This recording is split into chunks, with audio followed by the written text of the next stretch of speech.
Tucker for being our host this evening in Thomas Worthington's library. Thank you, Dr. Tucker, for having us.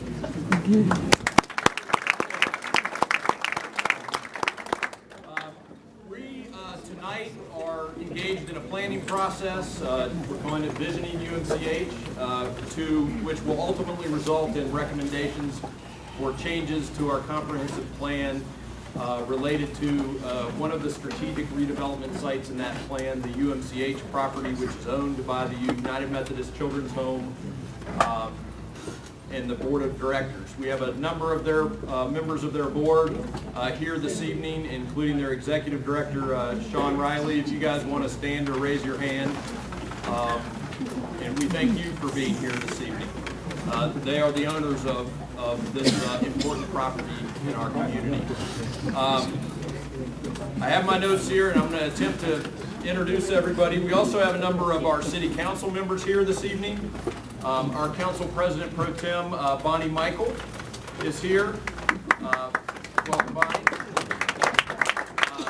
Councilmember Rachel Dorothy is here this evening. Councilmember-elect, I think is the right way to say this, Michael Troper. Thanks, Michael, for being here. And I believe Councilmember Scott Myers is here as well. And Dr. Bob Chosey, one of our council members. The city council is well represented. If I've missed anybody, raise their hand. Okay. We also have a number of members of our planning commission that are here this evening. Our chairman of our planning commission, Dick Hunter, is here. Dick, saw Michael Coulter, who is also here. Thank you, Michael, for being here. And Joe Rogers is here. Hey, Joe. Did I miss anybody? Okay. We appreciate you being here. I'm going to turn it over to MKSK, and in particular, Chris Herman, who is the lead consultant with the firm we hired to help with this important process. Chris, I'm going to have you introduce your team and take it away. Thank you.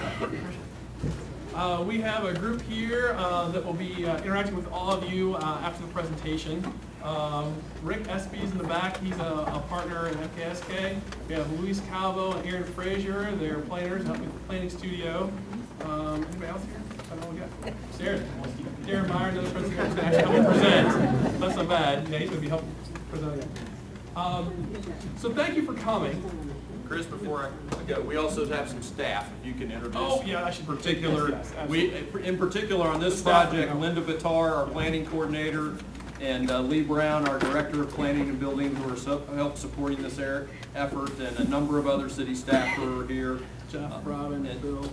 Jeff Harris, our economic development manager, assistant city manager Robin Stewart, and a number of others I see, but those are the folks primarily working on this project. Thanks, guys. Sorry, I'm so excited to dive in. It's wonderful to see all of you here so interested in the city of Worthington, the community, and our future. And that's really what we're here to talk about.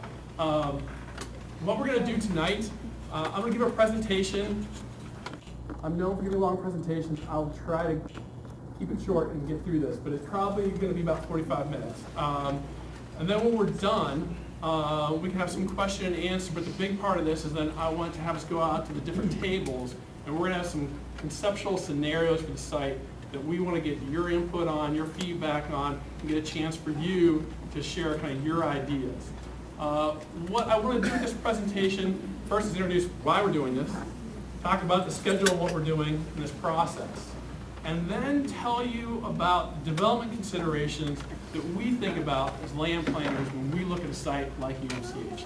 The things we think about, the things that need to be weighed. There's so many things that have to be balanced, and you've got to decide, what the priorities are and what the trade-offs are. And so I want to share that kind of information with you as a way to kind of arm you for going out to tables and having a discussion about what you see as a vision for this UMCH site. And then we're going to talk about some development scenarios that we put together. And again, they're just some scenarios to help show the capacity of the site. And then talk about some mixed-use concepts where we think it probably starts going towards the right answer for what can happen here. So, quick update on the purpose. City of Worthington has a comprehensive plan, it's adopted master plan. And it talks about, it's a guiding document, it talks about the policies that guide Worthington going out the next 10, 15 years. It's actually done in 2005, and we were the firm, formerly as MSI, that put this together in conjunction with the city. One of the pieces of the comprehensive plan is talking about the potential future development, because as a city, we're a landlocked.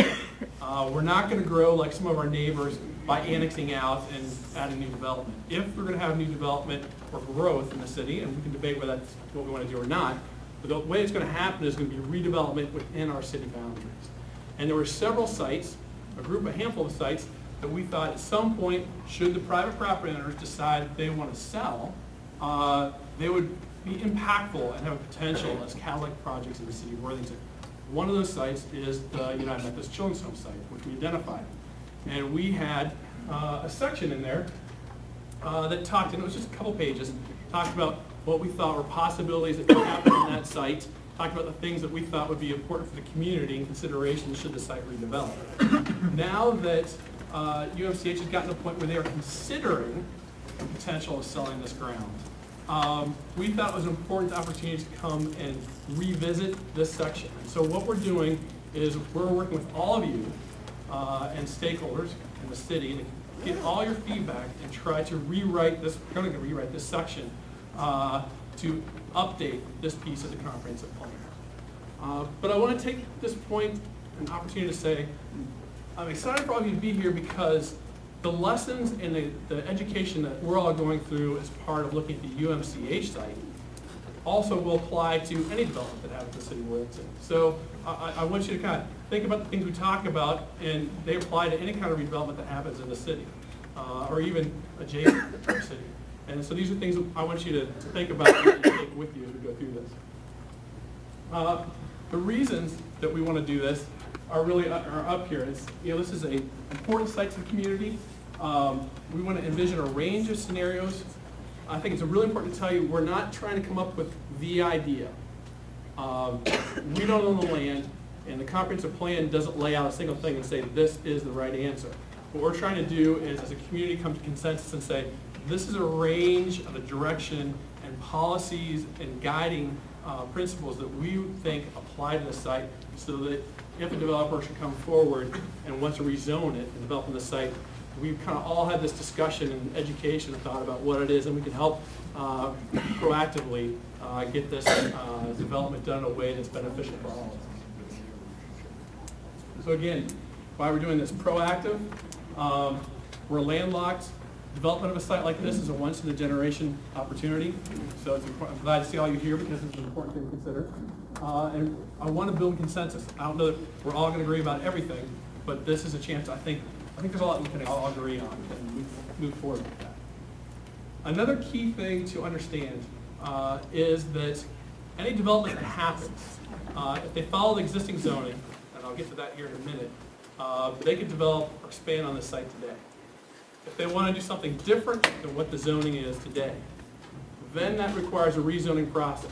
And that means going in front of the Planning Commission, a proposal, asking to rezone the land. The Planning Commission would make a recommendation to City Council. The City Council will then have obviously public hearings and then make either adopt a new zoning or deny a zoning.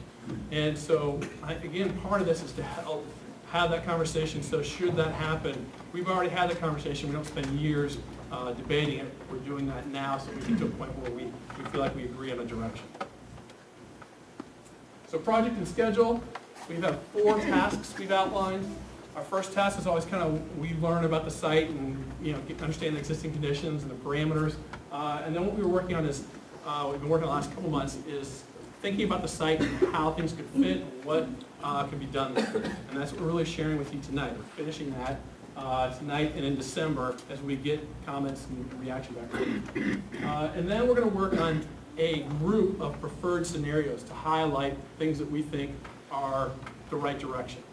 And those will then be used to rewrite that chapter of the zoning, of the comprehensive plan, and then we will take that through an adoption process. And I think it's an important point, 2 things to mention here. I'm going to go through this. There's a lot of details here.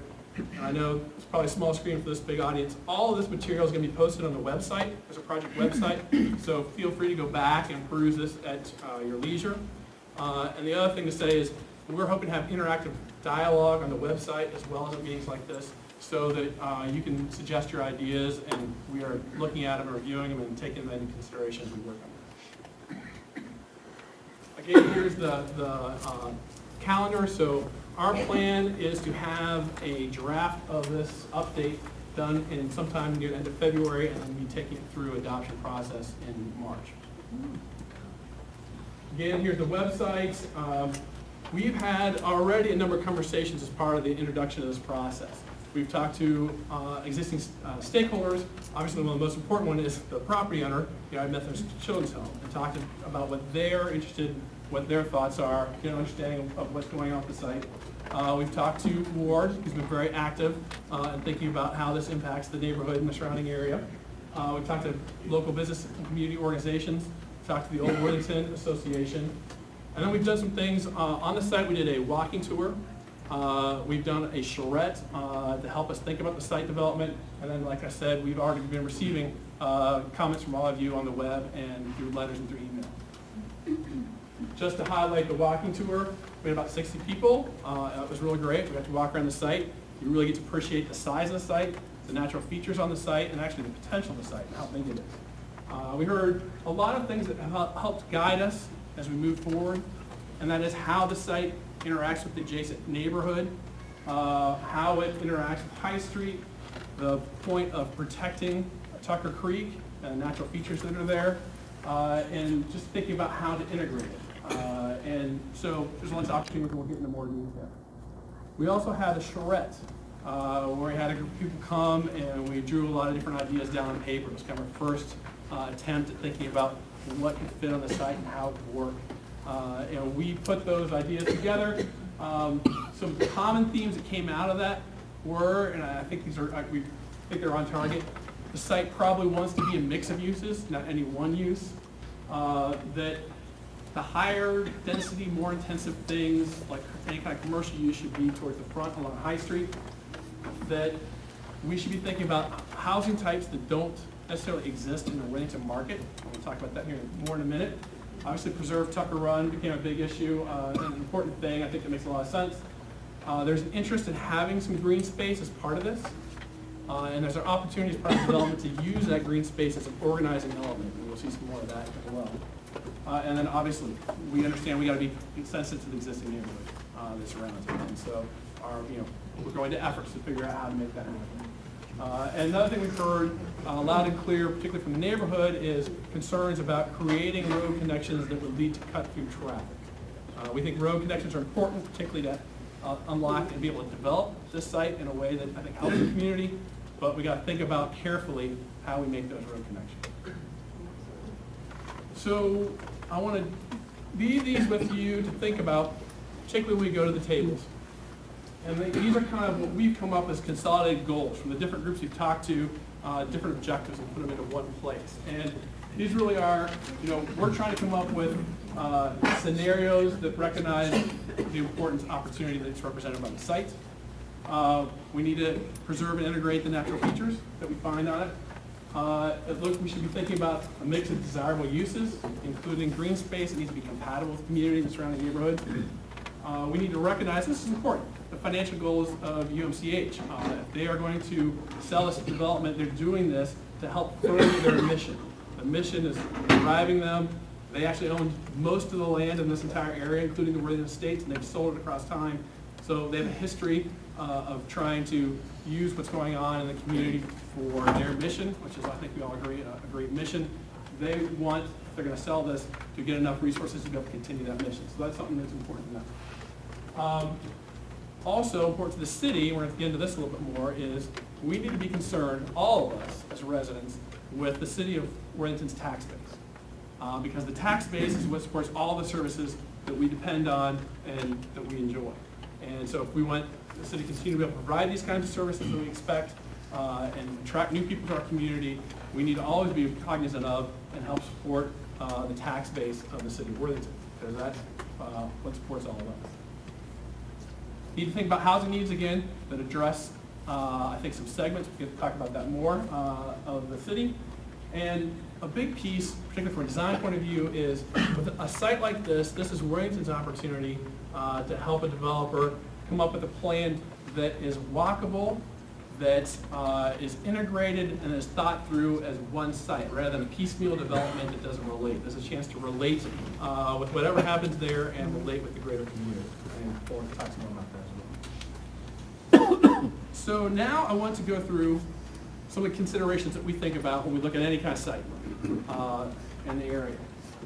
And when we look at a site, and you think about what kind of development goes there, it's about balancing a group of needs. It's all about this balance, and you got to think about these different things. The three that I want to talk about tonight with you, particularly regarding UMCH, is the community interests and what's going on with all of us in Worthington, the market realities, because nothing's going to happen if it's not real and feasible to occur on the site, and the impact on city finances. So I'm going to start with the market. One of the things, and then this is national trends, but just things to think about that are changing. Demographics and attitudes are changing, not wholeheartedly across everyone, but some interesting, important things are happening that are affecting the way development is occurring now. One of the big things, and we're seeing this, is the importance of place and the uniqueness of a place and the activity and the social interaction. We've kind of gotten a very auto-dependent, we've kind of spread out. There's this now return back to the importance of the downtowns, the town centers. And perfect example